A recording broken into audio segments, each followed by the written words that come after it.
Okay, so first of all, let me say thank you very much for having me. It's a pleasure and an honor. So, dear President, dear Ms. Dean and Professor Teacher, again, thank you for this possibility. My name is Bettina Rudloff. I'm an agriculture engineer and an economist. And I'm working at the German Institute for International Security Affairs, which is financed by the Chancellery. However, we are not a subdivided body, so free in our work and research. And I would like to start maybe the debate by setting the scene on what is new from a European perspective. And here you see already we talk about, or Mr. Titi already talked about, of the EU deforestation regulation, which is the EUDR. And in my title, there's another strange abbreviation, which is EUCSDDD, and that's the other new frame in terms of due diligence approaches relevant for international value chains, and that stands for Corporate Sustainability Due Diligence Directive. So these are two frames which are recently in place. The EUCSDDD was very complicated to be negotiated and finally adopted, so has not yet entered into force, but will come very soon.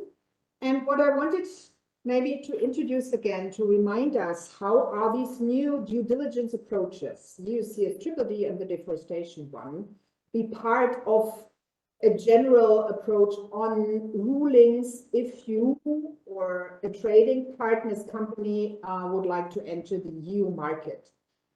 The typical or classical set of measures is the tariffs side at the left side, and at the right side we have, let's say, each and everything aside tariffs, which are non-tariff measures. And here again, you can divide into voluntary non-tariff measures and mandatory non-tariff measures. Voluntary non-tariff measures are often set by private actors. So, and maybe relevant for coffee, you all will know fair trade standards and certification, or standards from the Rainforest Alliance. Public non-tariff measures exist as well, meaning they are defined by regulatory governmental actors, like in the EU, the complex interference between the Commission, the Council, and the Parliament, which could be relevant as well for coffee, which are the rules on organic production. Then we have at the right side the mandatory rules. They are defined by the governmental level, so public standards. For instance, everything on food safety and labeling requirements, related to coffee, on certain residua of contaminants. And the new due diligence approach now belongs to the right side, to the mandatory non-tariff measures. And what is now really new about the new due diligence approaches in the EU? First of all, compared to voluntary standards, they are mandatory. Compared to other trade rules, and I will say in a minute some more words about that, here the specificity is that the entry point is not the state, but the business actor in the EU and along the value chain. And that means internationally it's enforceable, these standards, along the value chain, but the entry point is the domestic, that is a European business actor, an operator in the EU market. What is as well new compared to other trade rules, it's unilaterally set. That means the EU has defined them. So concerning trade partners, they were not involved like within trade agreements. What are reasons for this new approach? There's a whole set in the academic and the political world on different arguments. And Professor Teacher, he's a lawyer, he will know that very well. So from the international law sphere, there's the school around human rights approaches saying that the state's responsibility encompasses not only the state's protection and responsibility to protect human rights, but as well companies' actions in order to do so.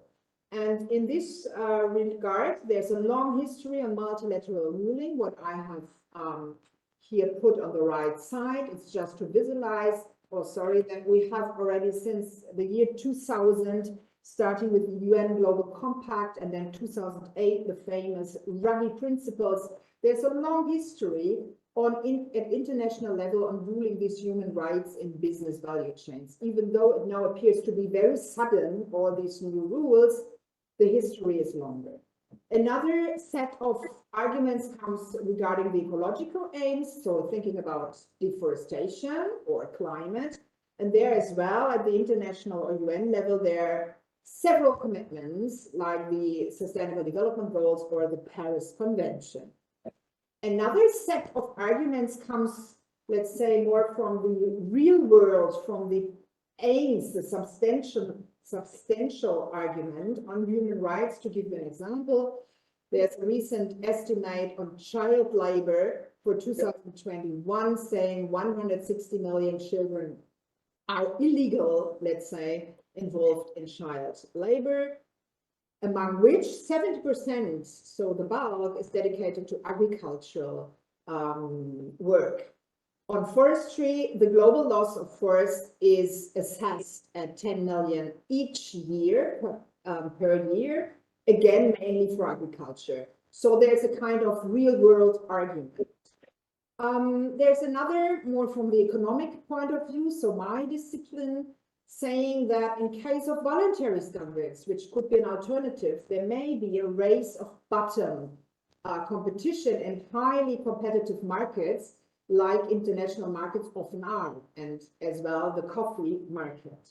So then countries or actors may pursue to ensure a comparative advantage to lower standards. And maybe very recently, or it's more emphasized now from the EU perspective, a geopolitical. So an alternative could be not only voluntary standards, but as well to enter into a free trade agreement, into a trade agreement with a trade partner like Ethiopia. The political problem increasingly was a loss in acceptance by civil society in the EU, but as well by some governments. You may have followed the pressure with the EU-Mercosur agreement. So, and then the idea can be to have different frames in order to support sustainability, in order to not overwhelm trade agreements, which are anyhow weak in enforced sustainability. So that is a set, let's say, used in the political debate. What are now the challenges? I would like to stress just on three overall challenges of these new due diligence approaches. The first one is on coherence of different approaches. The second is a bit linked to that on geopolitical alliances. And the final one, which should be actually the major one, is on target achievement. So the question whether really human rights and deforestation could be ensured by these new due diligence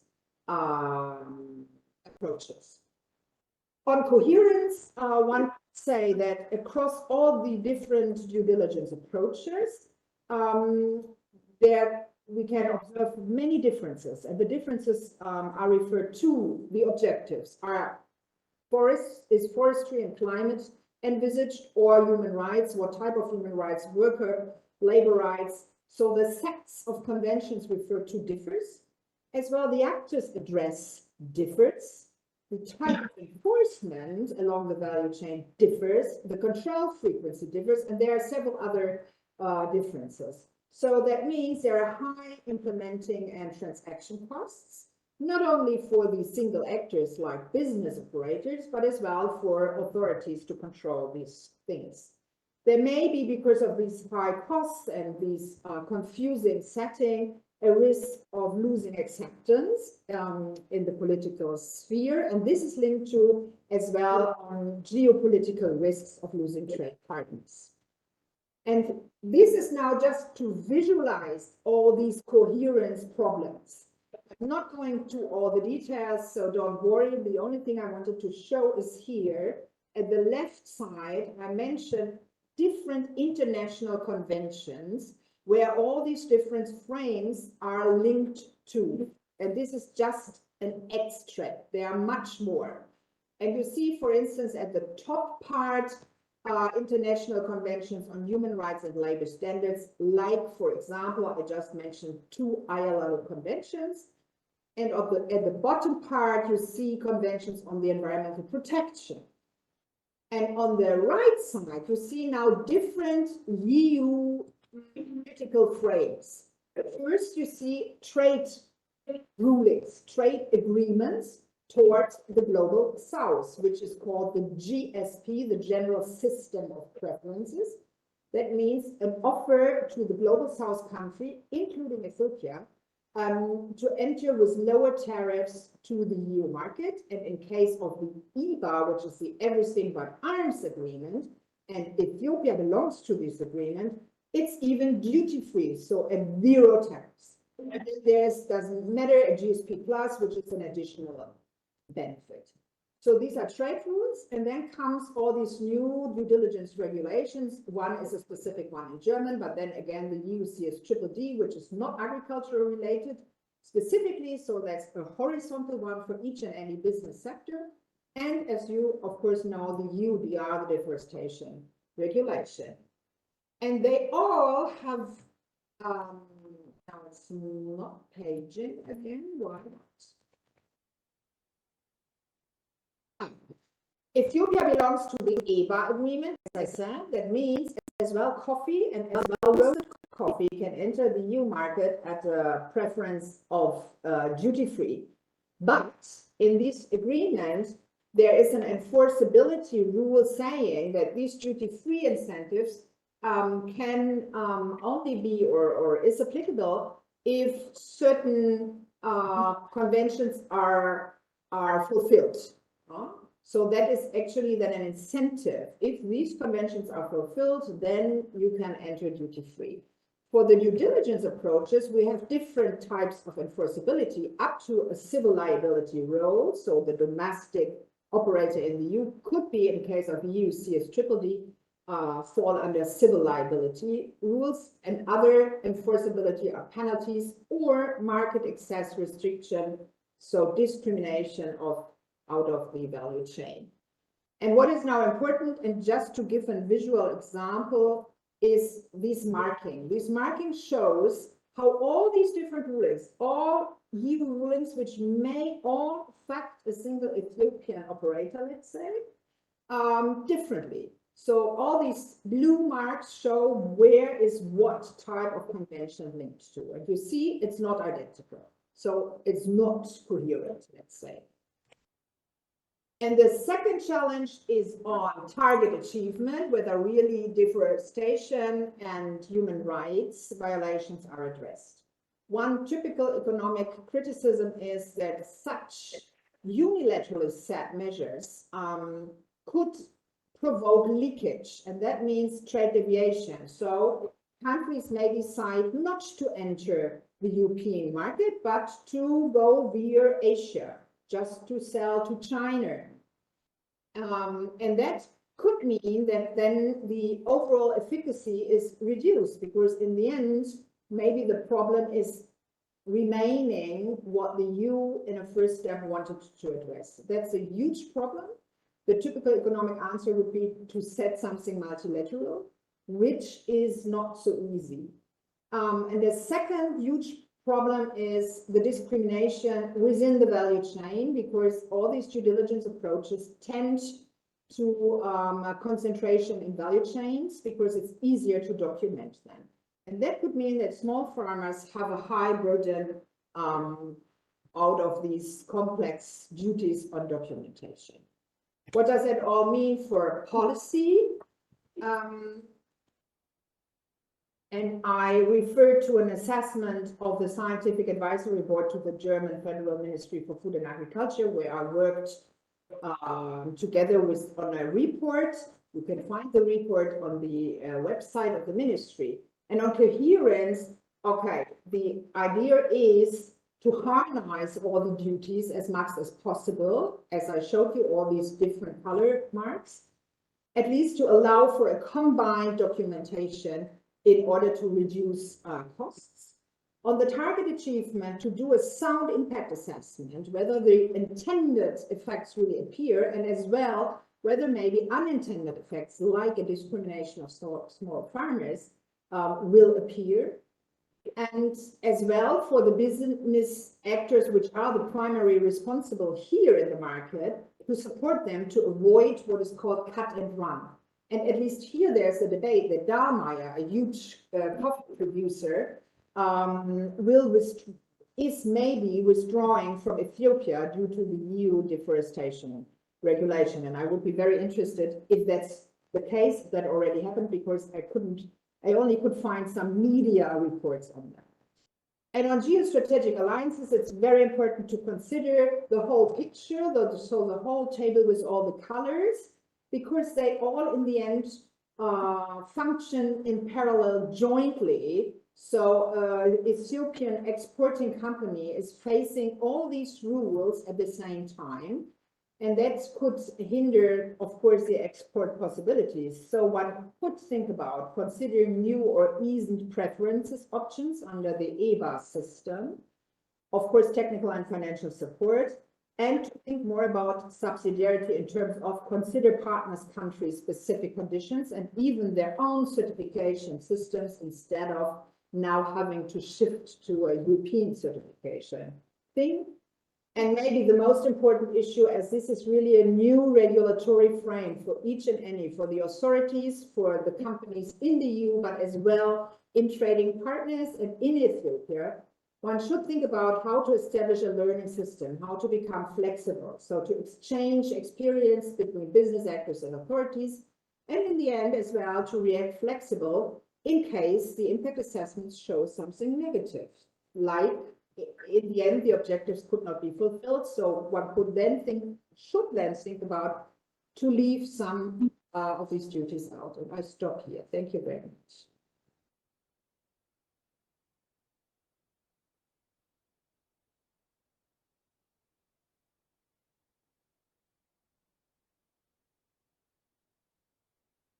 Hello.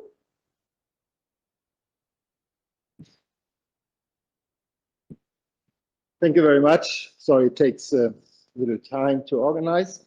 Thank you very much. I will say something in a minute. Just let me set up so we can have a discussion. 1 second, please.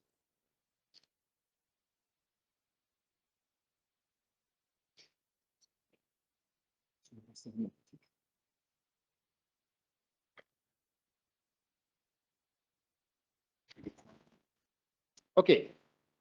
Thank you very much again for setting the scene, so to speak, to give us a very concise and impressive overview on the background of sustainability regulations, if I may say, in a broader sense, its impact, its rationale, the challenges ahead. And that is, of course, a very important general aspect on current EU foreign trade policy, sustainability, as we have just seen and heard in this presentation. And so there we are at setting the scene, and I open the floor here in the room, but also online.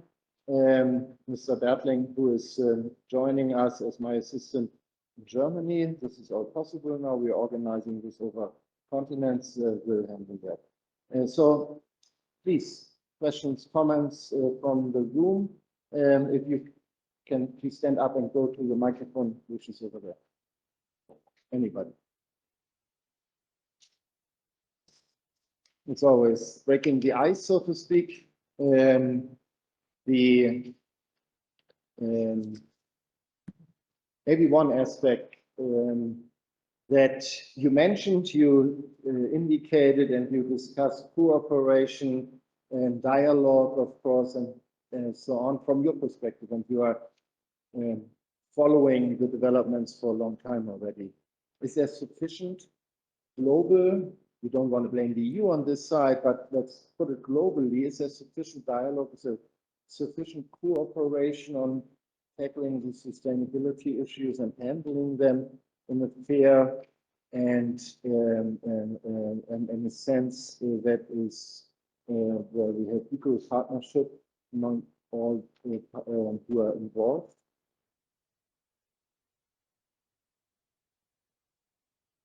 I hope I get it correctly. I would say dialogue must mean much more, or let's say partnership is much more than maybe the traditional approach to offer development aid or implementing capacity, which is important. But